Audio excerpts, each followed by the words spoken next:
എല്ലാ മാന്യപ്രേക്ഷകർക്കും മല്ലു സ്റ്റോറിയിലേക്ക് സ്വാഗതം. കടൽ, ആഴക്കടലിന്റെ നീലിമയിലേക്ക് നോക്കി നിൽക്കുമ്പോൾ നമ്മളിൽ പലർക്കും തോന്നാറുള്ളത് ഒരുതരം വിസ്മയമാണ്. തിരമാലകളുടെ താളം, ഉപ്പുകാറ്റിന്റെ മണം, ചക്രവാളത്തിൽ സൂര്യൻ അസ്തമിക്കുമ്പോൾ ആകാശത്ത് വിരിയുന്ന വർണ്ണങ്ങൾ. ഈ കാഴ്ചകളൊക്കെയും ഒരു സ്വപ്നം പോലെ അനുഭവവേദ്യമാകുന്ന ഒരിടമുണ്ട് നമ്മുടെ ഭാരതത്തിൽ, ലക്ഷദ്വീപ്. പവിഴപ്പുറ്റുകളുടെ ഈ പറുദീസയിലേക്ക് നടത്തിയ ഒരു യാത്രയുടെ ഓർമ്മകളാണ് ഇന്ന് ഞാൻ നിങ്ങളുമായി പങ്കുവയ്ക്കുന്നത്. ഇതൊരു വെറും യാത്രാവിവരണമല്ല, മറിച്ച് കടലിനോടും പ്രകൃതിയോടും ലയിച്ചു ചേർന്ന കുറച്ചു നിമിഷങ്ങളുടെ ഹൃദ്യമായ ആവിഷ്കാരമാണ്. തിരക്കേറിയ നഗരജീവിതത്തിന്റെ മടുപ്പിൽ നിന്നുമാണ് ഇങ്ങനെയൊരു യാത്രയെക്കുറിച്ച് ഞാൻ ചിന്തിക്കുന്നത്. കൊച്ചിയിലെ തിരക്കുപിടിച്ച തെരുവുകളിൽ നിന്നും അറബിക്കടലിന്റെ ആഴങ്ങളിലേക്ക് ഒരു കപ്പൽ കയറുമ്പോൾ മനസ്സ് നിറയെ ആകാംക്ഷയായിരുന്നു. ലക്ഷദ്വീപ് അഡ്മിനിസ്ട്രേഷന്റെ MV കവരത്തി എന്ന കൂറ്റൻ കപ്പലിലായിരുന്നു എൻ്റെ യാത്ര. കൊച്ചിൻ പോർട്ടിൽ കപ്പൽ നങ്കൂരമിട്ടിരിക്കുന്നത് കണ്ടപ്പോൾ തന്നെ ഉള്ളിലൊരു ആവേശം അലതല്ലി. കപ്പലിന്റെ സൈറൻ മുഴങ്ങിയപ്പോൾ അത് വെറുമൊരു ശബ്ദമായിരുന്നില്ല, മറിച്ച് മറ്റൊരു ലോകത്തേക്കുള്ള ക്ഷണമായിരുന്നു.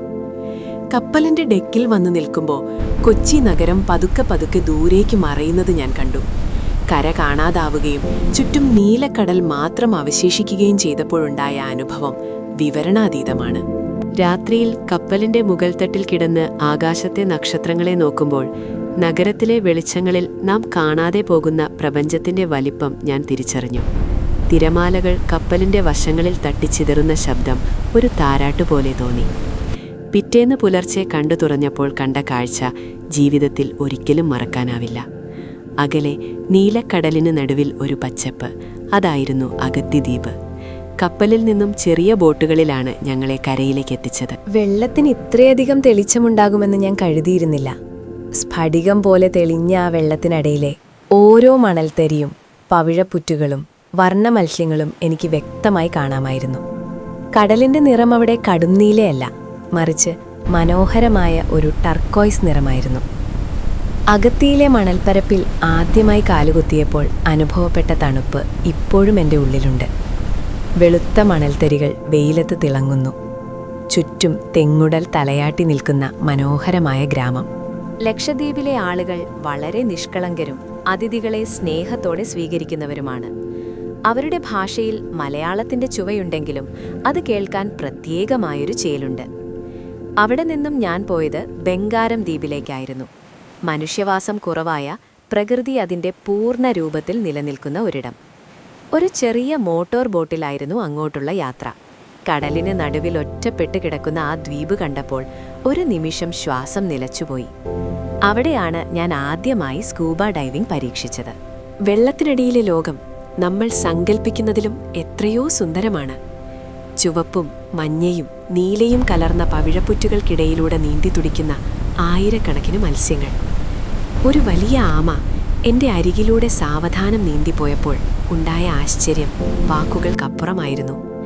കടലിൻ്റെ നിശബ്ദതയിൽ സ്വന്തം ശ്വാസോച്ഛ്വാസം മാത്രം കേട്ടു നിൽക്കുമ്പോൾ നമ്മൾ ഈ പ്രകൃതിയുടെ എത്ര ചെറിയ ഭാഗമാണെന്ന് തോന്നിപ്പോകും. ദ്വീപിലെ ഉച്ചഭക്ഷണം മറ്റൊരനുഭവമായിരുന്നു.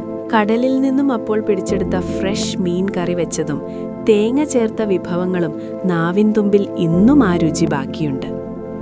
വൈകുന്നേരങ്ങളിൽ അടൽത്തീരത്തിരിക്കുമ്പോൾ ഉപ്പുകാറ്റു വന്ന് എന്നെ പൊതിഞ്ഞു.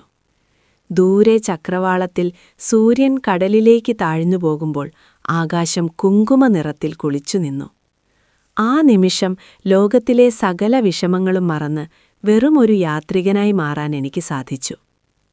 യാത്രയുടെ 3-ാം ദിവസം ഞാൻ കവരത്തി ദ്വീപിലെത്തി, ലക്ഷദ്വീപിന്റെ തലസ്ഥാനം. അവിടെയുള്ള മ്യൂസിയവും ലൈറ്റ് ഹൗസും സന്ദർശിച്ചപ്പോൾ ആ ദ്വീപസമൂഹത്തിന്റെ ചരിത്രവും സംസ്കാരവും കൂടുതൽ മനസ്സിലാക്കാൻ പറ്റി. രാത്രിയിൽ കടൽത്തീരത്ത് ചെറിയൊരു തീ കൂട്ടി അതിനു ചുറ്റുമിരുന്ന് പാട്ടുകൾ പാടുമ്പോൾ അപരിചിതരായ പലരും സുഹൃത്തുക്കളായി മാറി. ഭാഷയോ നാടോ ഒന്നുമല്ല, പ്രകൃതിയോടുള്ള സ്നേഹമാണ് ഞങ്ങളെ ഒന്നിപ്പിച്ചത്. എന്നാൽ ഈ യാത്രയുടെ ക്ലൈമാക്സ് അതായിരുന്നില്ല. അവസാന ദിവസം കൽപ്പേനി ദ്വീപിലേക്ക് പോകുമ്പോൾ കടലിൽ നേരിയ തോതിൽ കാറ്റുവീശാൻ തുടങ്ങി. ചെറിയ ബോട്ടിൽ ആടിയുലഞ്ഞുള്ള ആ യാത്ര അല്പം പേടിപ്പെടുത്തിയെങ്കിലും ഉള്ളിൽ വലിയൊരാവേശം നിറച്ചു. പെട്ടെന്നാണ് മഴ പെയ്തു തുടങ്ങിയത്. കടലിന് നടുവിൽ മഴ പെയ്യുന്നത് കാണാൻ പ്രത്യേക ഭംഗിയാണ്. ഓരോ മഴത്തുള്ളിയും കടലിൽ പതിക്കുമ്പോഴുണ്ടാകുന്ന ആ താളം ഒരു സംഗീതം പോലെ തോന്നി. നനഞ്ഞു കുതിർന്ന് ഞങ്ങൾ കരയിലെത്തിയപ്പോൾ അവിടുത്തെ പ്രാദേശികവാസികൾ ഞങ്ങളെ അവരുടെ വീടുകളിലേക്ക് ക്ഷണിച്ചു. അവർ നൽകിയ ചൂടുള്ള കട്ടൻചായയും സ്നേഹവും ആ തണുപ്പിൽ വലിയൊരു ആശ്വാസമായിരുന്നു.